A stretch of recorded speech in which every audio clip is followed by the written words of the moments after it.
Much of our lives revolve around communication, and there is nothing in this world stronger than the pen. Don't think so? Consider this. Wars begin and end with the stroke of a pen. As humans, we spend most of our lives trying to figure out how to help people understand what we mean, what we're thinking, and to convince them to take action. We most often do this by telling stories. Have you ever laughed while watching a movie? Has one ever made you cry? Have you ever loved a story? Of course, we all have. But have you ever wondered why? Just how does a story, often about made-up people in a made-up place at a made-up time, have such a strong effect on us? The answer is actually quite simple: the use of literary devices.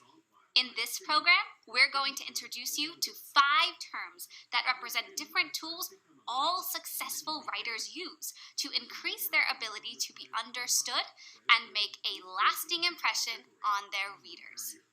And not just professional writers either.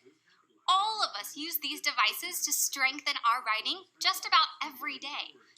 The literary devices we'll be investigating in this program include narrative, plot, tone and mood, setting, and character.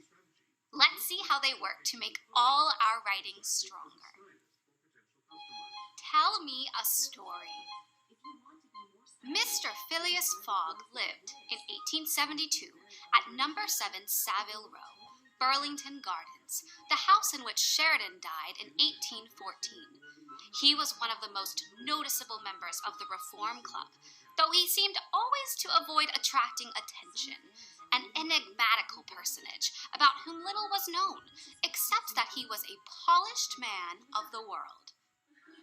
What do every Marvel comic, The Hunger Games, Sailor Moon, Twilight, The Simpsons, Romeo and Juliet, and Around the World in 80 Days have in common? Give up? It's easy, really. They're all narratives. A narrative is basically just a collection of connected events, a story. It can be a poem, novel, or song. It can be real or imaginary, take place in the present, the past, or the future. Have talking animals, flying cars, mermaids, whales that attack the ships of fishermen, a man trying to win a bet and make it around the world in just 80 days before the time of airplanes, or just about anything our minds can imagine. But if it's a story, it's a narrative. Narratives are written not only to entertain, but to inform, and they often present the writer's moral, cultural, and political perspectives. As people, we have been telling stories for as long as we've had the language to do so. The oldest narratives we have predate the written word. Early narratives were created at a time when most or all people on the planet didn't even have a written language. They were passed down from generation to generation as part of what we call an oral tradition because they were spoken rather than written. Sometime between 700 and 800 BCE, a Greek poet named Homer, no, not that Homer, is credited with having written the first 2 of Western literature's most influential works, the Iliad and the Odyssey. Thrilling stories people are still telling today in movies, TV, and books. Here's a moment from an action scene in Homer's poem, the Iliad. Remember, it was written over 1,000 years ago. Achilles went for him, fast, sure of his speed as the wild mountain hawk, the quickest thing on wings, launching smoothly, swooping down on a cringing dove, and the dove flits out from under, the hawk screaming, his fury driving him down to beat and tear his kill. So Achilles flew at him, breakneck on in fury, with Hector fleeing along the walls of Troy. The root of the word narrative comes from the French narratif and the Latin narrativus. And as you now know, narrative means a tale or story. But To write a narrative, we're going to need some tools, or what we call literary devices. Those tools are plot, tone and mood, setting, and characters. Before we begin to learn about the basic literary devices or tools necessary to write a narrative, let's take a moment to review what we've learned so far. Question number 1. What do every Marvel comic, The Hunger Games, Sailor Moon, Twilight, The Simpsons, Romeo and Juliet, and Around the World in 80 Days have in common? Is it A, they were written in the last 50 years, B, they are about a boy and his dog, C, they are all narratives, or D, they were all written just for kids? The answer is C. Every Marvel comic, The Hunger Games, Sailor Moon, Twilight, The Simpsons, Romeo and Juliet, and Around the World in 80 Days are all examples of narratives. Question number 2. True or false? Narratives are collections of connected events and can be found in poetry, novels, TV shows, and songs. The answer is true. Narratives are collections of connected events and can be found in just about every form of the written word. Question number 3. An ancient Greek poet named Homer is credited with writing the first 2 of the Western world's most influential narratives. Are they A, Around the World in 80 Days and Romeo and Juliet, B, The Iliad and the Odyssey, C, The Wonderful Wizard of Oz and Little Red Riding Hood, D, Hamlet and King Lear? The answer is B. The ancient Greek poet Homer is credited with writing the Iliad and the Odyssey, the first 2 most influential narratives in the Western world. Plot. A young girl who had a thing for red hoodies is asked by her mother to bring some food to her grandma who lives way out in the mountains and hasn't been feeling too well lately. The girl grabs a picnic basket her mom had packed, dumps everything in it into her backpack because who carries a picnic basket anymore, and heads out to her Gram's house. On the way, she runs into this creepy, super hairy guy with a lot of teeth and a bad nose job who tricks her into telling him her plans and then runs off. The girl thinks that was totally weird, but continues on her trip, and when she arrives at her grandmother's house, she notices Grandma clearly hasn't been herself these days. Sure, the girl knew her Gram wasn't feeling well, but now she's all hairy, has a big snout, and a whole lot of sharp, snarling teeth. In fact, it's not her Gram at all. It's that weird guy from earlier, and he's not even a guy. He's a creepy wolf. Thankfully, a super hunky woodsman showed up just then and throttled the wolf for being so creepy. And everyone lived happily ever after. One of the most important parts of a narrative is the plot, because the plot is the story part of the story. For example, as the plot is revealed, the story becomes more clearly understood. I'm sure most of you guessed that the story I just summarized was Little Red Riding Hood. But how long did it take you to guess? The more I revealed the plot of the story, the more you were sure you knew, right? So, the plot is how the story is built, how it's told. A plot is the story's structure. Since plot covers so much territory as the structure of a story, an easier way to understand it is to break it down into its necessary parts. The necessary parts of a plot are exposition, rising action, climax, falling action, and resolution. These are some big concepts, but we can make them a lot easier to understand. Exposition is the background information of a story. An example of exposition is when I first told you about the girl who liked red hoodies, her mom, and her sick grandmother. Exposition helps you get to know the people in the story, much in the way we got to know a little about the girl by the way she dumped everything out of the picnic basket into her backpack. Exposition also helps you understand what's going on, and why the characters do the things they do. The girl in our story goes to her grandmother's house. Why? Because her grandmother is not feeling well, and Mom wanted her to deliver some food. That's how exposition works. Rising action in a narrative is the build-up of events that lead to the most important moment in the story. In our version of Little Red Riding Hood, the rising action starts when the girl dumps the contents of the picnic basket into her backpack, continues to rise, or in other words, gets more exciting when she meets the wolf for the first time, and rises even further all the way up until the exact moment she realizes he's a wolf. The climax of a story is that moment when the rising action reaches its peak. The climax of our story was the moment the girl realized her grandmother was actually a creepy wolf. Stories often have more than one moment like this, and they all happen because of the rising action. Falling action in a story is what happens immediately after the climax of the story, and it is a result of what happens in the rising action and the climax of the story. Here's an easy way to understand it. In our story, the falling action is what happens right after the girl realizes her grandmother is actually the creepy wolf. Remember, the woodsman comes in and throttles the wolf. That is falling action, as it comes after the climax, and because of the rising action, the falling action is necessary. The girl really needed that woodsman to throttle that wolf. Resolution is the last important part of the plot.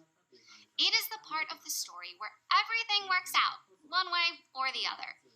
In our story, the woodsman saves the girl and they all live happily ever after.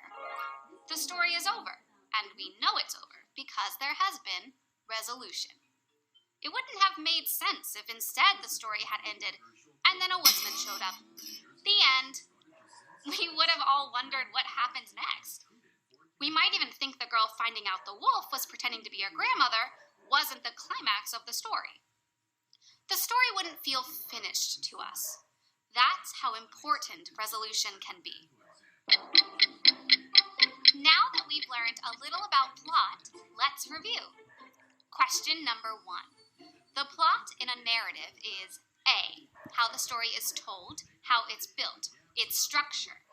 B, the author's attitude towards the story. C, the environment in which a story takes place. D, the evil plan carried out by a character. The answer is A. The plot of a story is how the story is told, how it's built, its structure. Question number 2. Plot in a story consists of 5 key parts. Are they A, the keel, the shroud, the mast, the stern, and the jib? B, the girl, the mom, the grandmother, the wolf, and the woodsman? C, exposition, rising action, climax, falling action, and resolution? The answer is C. The 5 key parts of a plot are the exposition, the rising action, the climax, the falling action, and the resolution. Question number 3. The falling action is everything that happens in a plot immediately following the A, exposition, B, rising action, C, climax, D, resolution. The answer is C. The falling action of a plot begins immediately following the climax of the story. Tone and mood. The tone of a story relates to the attitude of the narrator, the person telling the story, towards the subject or characters in the story. And the mood is the feeling the reader gets when reading it, along with the general atmosphere of the story the author creates. Writers use words like joyful, annoyed, magical, confident, hilarious, and angry to give the reader some idea how the narrator feels about something or someone. For example, if in a story you read, "That boy is crazy happy. He's running and jumping around with his arms in the air, laughing, whoop, whooping and hollering, screaming with joy. The person telling you the story describes the boy as happy, which is the tone. You, as the reader, would then find the story really funny. What you feel is the mood. Let's look at an example from Edgar Allan Poe's short story, The Telltale Heart, to see if we can figure out the tone. It was a low, dull, quick sound, much such a sound as a watch makes when enveloped in cotton. I gasped for breath, and yet the officers heard it not. I talked more quickly, more vehemently, but the noise steadily increased. I arose and argued about trifles in a high key and with violent gesticulations, but the noise steadily increased. Why would they not be gone?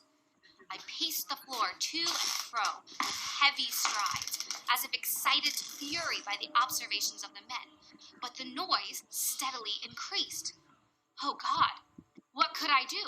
I foamed, I raved, I swore.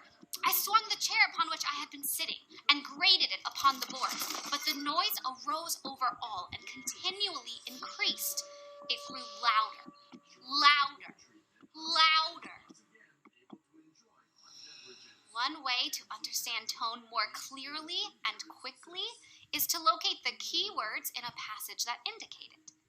Some of the keywords from this passage that help us see more clearly the tone intended by the author are gasped, quickly, argued, paced, heavy, excited, violent, foamed, raved, swore, and louder, louder, louder. It becomes pretty easy to see that this is the tone of an especially anxious person. And when we consider the whole passage, keeping the key words in mind, we might even say the guy sounds like he's guilty of something, like he's nervous, or that maybe he's insane. Edgar Allan Poe was brilliant with mood, too. For example, here is one way he uses mood in his poem, The Raven. He writes, "Once upon a midnight dreary, while I pondered, weak and weary, over many a quaint and curious volume of forgotten lore, while I nodded, nearly napping, suddenly there came a tapping, as of someone gently rapping at my chamber door. 'Tis some visitor," I muttered, tapping at my chamber door. "Only this, and nothing more." The mood in this piece is dark and a little scary. Notice how it's not just any time of night. Because it is midnight and dreary, the night feels a little scarier. We might even think it's raining. And when Poe writes, "While I ponder, weak and weary," we can feel just how tired the man is. When the man in the story hears a knocking at his door and he tries to convince himself it's just a friend stopping by for a visit, we feel like he just might be wrong and there might be something far more sinister on the other side of that door. We feel it because the man in the story feels it too. That's why he's trying to convince himself that everything is okay. By explaining the man's actions, Poe sets the tone. But the way he does it lets us feel the mood of the story's atmosphere. Before we move on, let's take another moment to review. Question number 1. Which of the following statements is correct? In a narrative, A, the tone comes from the attitude of the storyteller, and the mood is the feeling the reader gets when reading it. B, the tone is the sound of the story, and the mood is how upset the people in the story are. C, the tone and mood of the story are decided by the reader. The answer is A. The tone comes from the attitude of the storyteller, and the mood is the feeling the reader gets when reading it. Question number 2. One of the easiest ways to identify the tone of a story is A, by knowing who the author is and some of their previous stories. B, by focusing on key words that describe how the writer feels about the characters in the story. C, by learning if the story is a poem, song, book, or movie. The answer is B. One of the easiest ways to identify the tone of a story is by focusing on key words that describe how the writer feels about the characters in the story. Question number 3. Mood in stories relates to the reader in what way? Is it A. The mood is how the reader feels when reading a story? B. The mood is where a story takes place? Or C. The mood is the background information that makes a story make sense? The answer is A. The mood in a story relates to how the reader feels when reading a story. It is the atmosphere the author creates. Setting. Settings are next on our list, and they just might be the easiest to understand. Much like plot, tone, and mood, settings are found in every narrative. The setting of a story is where a story happens. It is the environment or surroundings in which an event or story takes place. For example, if we were writing the story of your life right this minute, the setting would be the classroom where you're watching this program. Settings can also be about the social conditions of the people in a story, a particular time in history, or even the weather. I'm going to give you an example of how setting works in a story. It is the first paragraph in one of the most famous narratives in the world. See if you can guess the story by focusing on the setting. Dorothy lived in the midst of the great Kansas prairies with Uncle Henry, who was a farmer, and Aunt Em, who was the farmer's wife. Their house was small, for the lumber to build it had to be carried by wagon many miles. There were 4 walls, a floor, and a roof, which made one room. And this room contained a rusty-looking cook stove, a cupboard for the dishes, a table, 3 or 4 chairs, and the beds. Uncle Henry and Aunt Em had a big bed in one corner, and Dorothy a little bed in another corner. There was no garret at all, and no cellar, except a small hole dug in the ground, called a cyclone cellar, where the family could go in case one of those great whirlwinds arose, mighty enough to crush any building in its path. It was reached by a trap door in the middle of the floor, from which a ladder led down into the small, dark hole. Did you figure it out? This passage is from The Wonderful Wizard of Oz by L. Frank Baum. We can see from this passage just how important setting is to a story. We see that Dorothy and her aunt and uncle live in a small house, just 4 walls, with a small kitchen and place to eat, and with 2 beds, a large one for her aunt and uncle, and a small one for Dorothy. There is no mention of a bathroom or even running water. This part of the setting lets us know Dorothy and her family are not rich. But the really important part to focus on in the setting of this piece is that Dorothy and her family had to worry so much about cyclones, which are winds powerful enough to destroy their whole house. They were so scared that they had to dig a hole in the backyard where they could hide when the winds came. In this case, the setting lets us know just how difficult it is to live where Dorothy and her family live. But the setting also lets us know that especially strong winds are going to be important to this narrative. Later in the story, when Dorothy and her friends make it to Oz, setting again plays an important part in helping us see what they see. Notice the difference in the setting of Dorothy's house in Kansas to that of the Emerald City of Oz.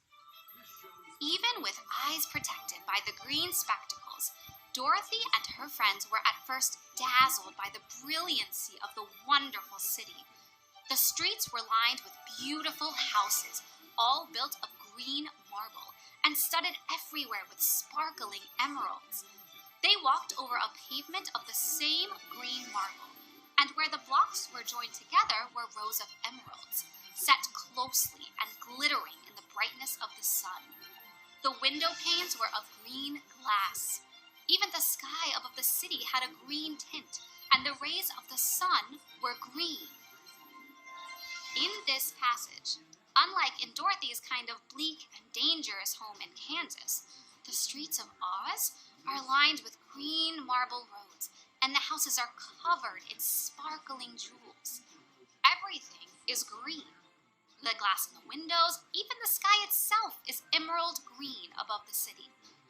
The best kinds of settings help the reader to almost be able to see what they're reading about, so much that it can feel like they're right in the middle of the story themselves. Let's review. Question number 1. Setting in a narrative relates to A. How the people in the story feel. B. How many people there are in the story and how they are connected. C. The environment or surroundings in which an event or story takes place. The answer is C. The setting of the story is the environment or surrounding in which an event or story takes place. Question number 2. Which of the following is an example of a setting in a story? Is it A. She cried with joy when they found her lost puppy? B. Arthur's muscles had grown so much that he didn't fit into his shirt? C. They danced and sang and had the best birthday party ever? D. There were over 50,000 fans at the football game, all trying to stay warm on the cold and snowy concrete seats. The answer is D. There were over 50,000 fans at the football game, all trying to stay warm on the cold and snowy concrete seats. Character. The final literary device necessary for a narrative is the characters that live in it.